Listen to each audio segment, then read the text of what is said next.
We're kind of like a huge family of personalities, really. Everyone's got something to say. Everyone's got like kind of unique little quirks to them. It's definitely a work hard, play hard environment. I haven't slept in 4 years. Neither's our insurance broker. He's actually called in on stress leave. He's in therapy. He's in therapy. There's not a lot of offices you could go into where you walk around kind of half the day in your underwear because you're constantly trying on clothes or with your shirt off. In my case, because I'm always trying on t-shirts and stuff, and not for any other reason. They all think they're better looking than they are. No other reason. Yeah, I didn't wear shoes to work for about 3 weeks. Right, that's supposed to running competition. And I don't even know if anyone noticed. Leith is pretty much a 5-year-old in an old guy's body. He's one of the older, musclier guys in Sydney's gay community. Total drama queen. He's pretty creepy too. Like, I can really look up to him as a mentor of creepiness.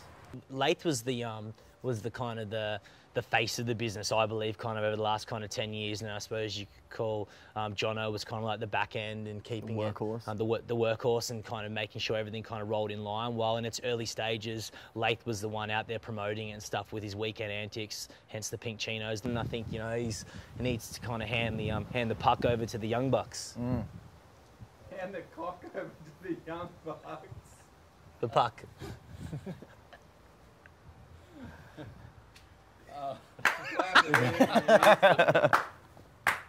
And you don't want to hang around Leith too long after he's had lunch because he will clear the office. He just did it like smells. 5 minutes ago. Yeah. You're just lucky you were underneath, because that thing was It's all about even timing. even he would have found that offensive. Yeah. And if you can't enjoy your own, then what can you enjoy? Jono would be my phone a friend in Who Wants to Be a Millionaire. He's quiet. pretty He walks stealth. quietly. He's a stealth guy. Yeah. Yeah, he has soft feet. He's a bit like my dad. He's more like a gimp. Yeah, no. I'll come in on a Monday and be like, oh, how's your weekend? He's like, yeah, pretty good. I'm like, what'd you get up to? And he's like, oh, I just went for a run. Okay, where'd you go? Oh, I don't know, I just did like 45K. Got to keep on running. I've never known anyone work as hard as he does, and not only work, but what he comes up with is just outstandingly phenomenal every time. Everything he does, it's pretty wow. When Nat turns up, he's actually a pretty good dude. Yeah. And when we mean turn up, we mean mentally arrive. You know, he doesn't wear shoes often. He's got like a family of possums that come into it. He lives in a tree house, which is weird enough in itself. Natty has become the possum man, and he seems to attract possums. He even has a possum suit.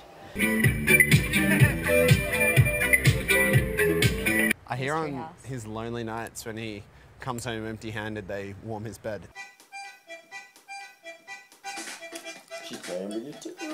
Maybe he was a possum in his last life. I don't know, he doesn't really have any friends, hasn't got laid in a while, so he probably just needs them. RP, the Greek fisherman. He is so messy and dirty and has the worst underwear. I don't really know what he does though, like he's kind of just, like, since he's come back, he's been just planning the party, but what is that? He never listened to house music before he came here. He's giving it these ones. Yeah.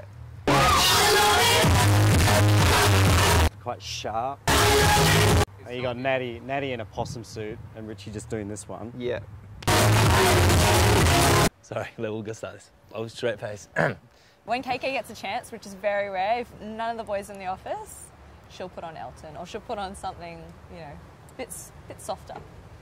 She makes amazing scones. Toasted tea cake? Apparently there's lemonade in the batter. But she loves a good game of polo, you know, that's... and that's Loves the polo. That's... She brings a little bit of Edinburgh to our office. yeah, toasted tea cakes and polo. I do like a toasted tea cake. I do like polos. Before Kirsty, the office used to be pretty clean, and like we used to keep it real minimal, a couple of guys working around. Yeah. And since then, it's just like the office is just tea cakes, there's scones everywhere. It's frightening. and we've great had to learn to deal with the mess. and British bunting. It's exciting working for a brand that's sort of constantly growing and developing. It's a different one, not like any other company in that where we have such a small team that's thrown into every category and every aspect of the business. So everyone gets involved in everything, and there's no one that really isn't happy to get their hands dirty or, you know, to jump in at any kind of way. We got werewolves. We'll be hitting stores in August, which is ridiculous. This one for me is you know, it's actually more aspirational than some of the poppy stuff.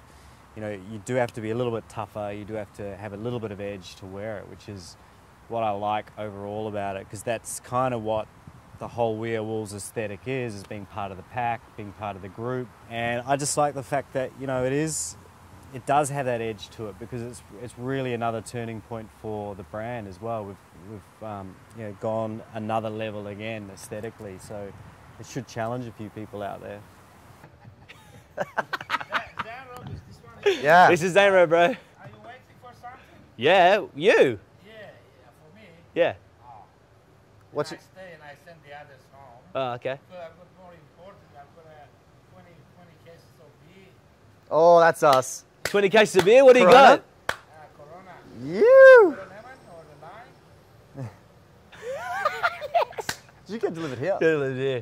Let's get it That's out. all time. What do we do? Where we put it? Straight in there.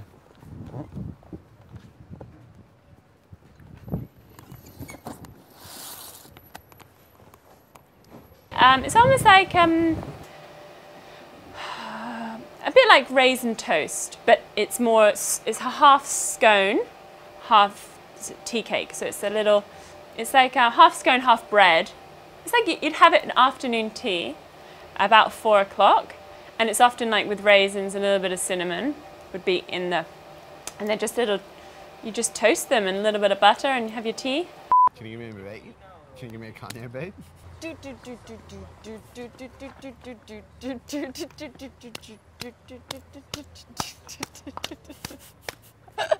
That's the creepy dad dance. I don't think any dad has ever done that ever to a child.